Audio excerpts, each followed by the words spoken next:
The boy Puffy called me though. Puffy called me back in the day. And that was a surprise to me, just like everybody else. I had no prior communication with Las Vegas law enforcement. In the ever-twisting saga of hip-hop's darkest mysteries, a startling development has emerged, shaking the foundations of what we thought we knew. Could Diddy, the renowned mogul, be embroiled in an attempt to silence Tupac's brother, Mopreme Shakur, amidst the labyrinth of allegations surrounding the legendary rapper's demise? Buckle up as we dive into this riveting tale. Most difficult part is reliving the trauma, the memories. Amid the murky waters of rap history's most notorious enigma, the assassination of Tupac Shakur ripples a new wave of revelation. Diddy, a name synonymous with music empire, has reportedly been in clandestine contact with Mopreme, Tupac's brother, for years. This covert communication, aimed at distancing Diddy's name from the whispers haunting the rap icon's untimely end, has now surfaced, leaving many jaws agape. I've seen him, and he's saying things in these interviews that I got questions about. Speaking to the Comedy Hype news show, Mopreme Shakur shed light on these clandestine contacts following Keef D's recent arrest linked to Shakur's assassination. I don't need to prove anything, Mopreme states firmly. Keef D dragged Diddy into this. Now it's up to the cops. Time will tell. Yet, the plot thickens. In another candid exchange with the Art of Dialogue, Mopreme disclosed that Diddy had reached out to him not once, but multiple times. Mopreme recollects, "Puffy called me, wanting to clarify he had no part in my brother's assassination. This was back in the early 2000s after the LA Times article implicated him. I appreciated the gesture, but truth is elusive." But wait, there's more. In a twist that raises eyebrows, Diddy allegedly offered financial enticement to Mopreme, urging him to remain silent about any involvement. I told him I appreciate the call, but the truth is yet to come out, so we gonna see. As fans and skeptics churn the rumor mills, one can't help but ponder Diddy's true intentions. Was this a desperate bid to salvage reputation, or does it hint at a deeper, darker connection with Keef D, the arrested suspect in Shakur's assassination? Already attacked Orlando Anderson. They'd had a previous beef. The arrest of Keef D by Las Vegas police for Shakur's assassination has shattered a 27-year silence, marking a monumental shift in the case. Keef D, a former gang member, has been charged with assassination with the use of a deadly weapon with the intent to promote, further, or assist a criminal gang. This arrest is not just a milestone. It's a seismic jolt to the narrative we've known. In a shocking twist, Keef D has repeatedly implicated Diddy in interviews concerning Shakur's demise, even blaming the bad boy mogul for the downfall of the death row empire. "If I wouldn't have ever met Diddy, I wouldn't have ever been involved in this mess," Keef D lamented to the Art of Dialogue. "He made our mess go down, man. He won't even look out or nothing, because he pitted us against each other, which was kinda smart. We're Crips and Suju as Bloods."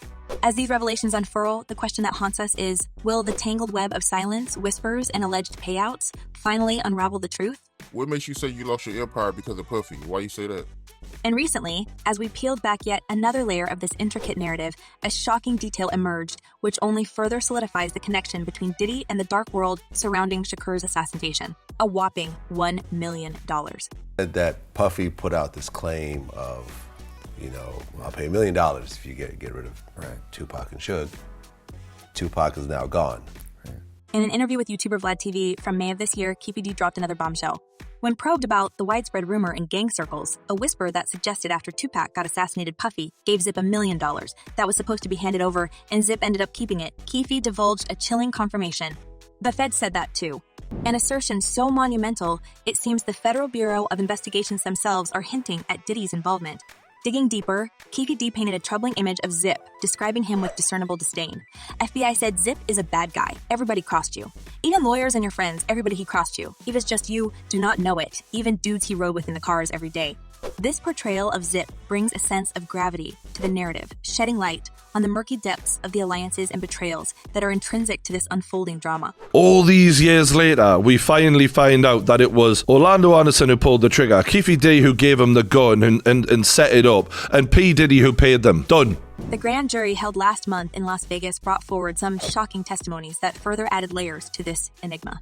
Witnesses, some of whom were from Keef's own inner circle, sketched out the intense rivalry between Diddy and Shakur. They unveiled the root of the animosity, how it all began when Shakur, after his association with Death Row Records, started pointing fingers. A witness, who was once a member of the Southside Crips alongside Keef, relayed Tupac going to death row and telling them that Puff and Biggie and them had something to do with it when he got shot up. Thirst time. He really believed that they did it. They probably did it, I don't know. But that right there added fuel to the fire. And as the flames grew higher, dangerous liaisons took shape. The same witness went on to highlight how Keef's association with Diddy was channeled through none other than Zip.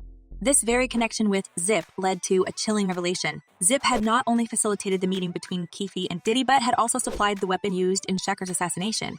When quizzed about the source of the firearm, the witness stated, Zip, one of these players that's out of New York, out of Harlem, that's actually how we met Puff. That's how we got connected with Puff, is through his criminal lord. As we piece together these fragments of information, they form an alarming mosaic of conspiracy, betrayals, and hidden agendas. With each revelation, the stakes get higher and the shadows grow darker. And the intensity of the hip-hop saga doesn't seem to wane, as the echoes of the past continue to resonate in the present. A highlight of this narrative took place in 2016, when Puff Daddy, the mastermind behind the Bad Boy Entertainment legacy, was cornered by the Breakfast Club's Charlemagne regarding the swirling rumors of his involvement in Shakur's tragic demise.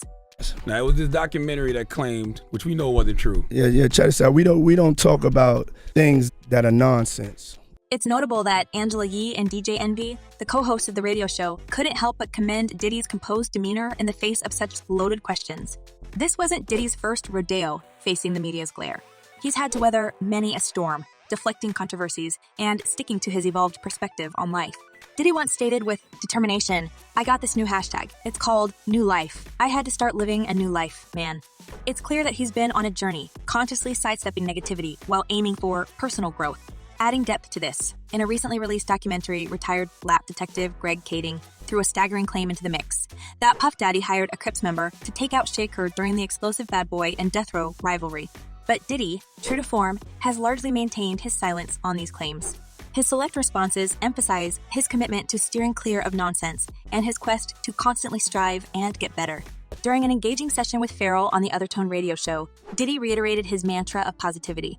He passionately expressed, God sent me on this earth to give life, to inspire life, to only do things that are positive. It's this perspective that he continually champions, asserting that any past wrongdoings were mere lapses, blaming the devil's work. In the midst of hip-hop's entangled history, Diddy's claims of steering towards positivity and distancing himself from controversies appear somewhat paradoxical. Ponder this. If Diddy truly embodied these principles, what propelled him to connect with Mopreme Shakur repeatedly? Was it simply to defend his honor? Or does it insinuate an undisclosed link awaiting its day in the spotlight? It's essential to recall the episode from the early 2000s. Here, Diddy took legal action against a publication that hinted at his role in Biggie's assassination, another icon in the rap panorama.